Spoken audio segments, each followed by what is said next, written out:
नमस्कार. काल जो तुम्ही व्हिडिओ पाहिला त्याला खूप छान प्रतिसाद तुमच्याकडनं मिळाला. बऱ्याच महिलांनी खूप मस्त रिस्पॉन्स दिला. काम काय असणार आहे, कंपनी खरंच आहे का आणि हे सेफ आहे का. आणि ऑनेस्टली सांगू, असे प्रश्न विचारणं चुकीचं नाही, कारण आज जर आपण बघितलं तर ऑनलाईन फ्रॉड खूप ठिकाणी चालू असतात. म्हणूनच सांगते, प्रत्युष रिटेल्स प्रायव्हेट लिमिटेड ही काही कंपनी आजकालचा खेळ नाहीये, आजकालचा कॉन्सेप्ट नाहीये. आज आपले जर बघितलं तर महाराष्ट्रभर आउटलेट्स आपले अवेलेबल आहेत. ऑनलाईन आणि ऑफलाईन या दोन्ही प्लॅटफॉर्मवरती आपलं काम चालतं.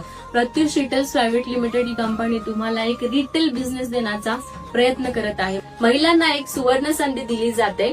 फक्त कमवा असं सांगून सोडून दिलं जात नाही. ट्रेनिंग प्रोग्राम दिलेला असतो, प्रोडक्ट समजून सांगितले जातात, पूर्ण प्रोसेस क्लिअर केली जाते, सपोर्ट सिस्टम तुम्हाला असतो. घाईघाईने जॉईन करा असं सांगितलं जात नाही. आधी तुम्ही प्रश्न विचारा, कॉन्सेप्ट क्लिअर करा आणि त्यानंतर स्वतः निर्णय घ्या. म्हणून आज या व्हिडिओच्या माध्यमातून एवढंच सांगायचं होतं की एक संधी आहे, फक्त तुम्ही जाणून घेणं महत्वाचं आहे.